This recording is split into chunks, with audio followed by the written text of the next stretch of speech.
Pour commencer, voyons l'outillage nécessaire. Il vous faut une cintreuse, une équerre, un mètre et un crayon.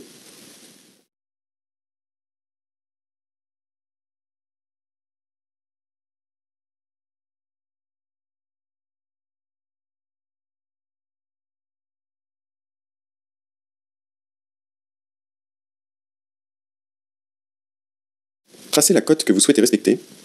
Ici, pour notre exemple, nous souhaitons obtenir un coude à 90 degrés à 260 mm du collet battu. La cote à respecter doit toujours se situer du côté du manche de la cintreuse, donc du côté droit.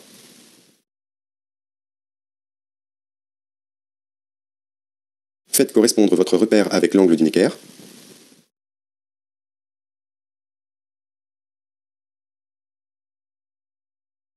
L'équerre doit être alignée avec le tube et le bord de la forme à cintrer.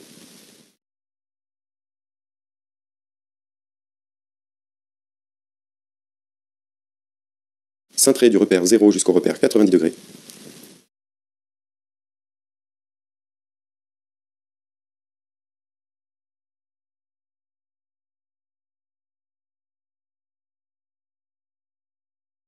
Le casse est généralement cintré après avoir réalisé le coude à 90 degrés. Remarquez ici, les façonnages déjà effectués sont toujours placés du côté droit de la cintreuse, le côté du manche. Il est très souvent recommandé d'utiliser une baguette de soudure mise en forme afin de ne pas faire d'erreur d'orientation de cintrage avec la cintreuse.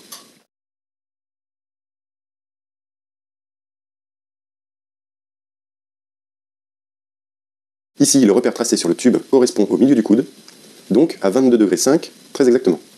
Nous allons donc le placer à cet endroit, ainsi il y aura 22,5 degrés de cintré avant et après notre repère, soit un casse de 45 degrés au total.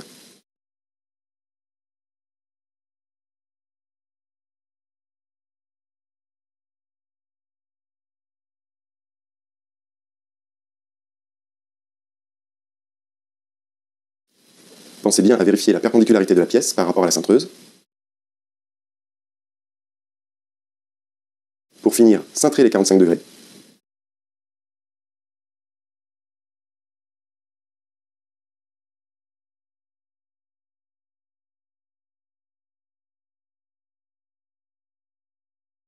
Dans notre exemple, il nous reste à fabriquer un collet battu pour être relié au groupe de sécurité.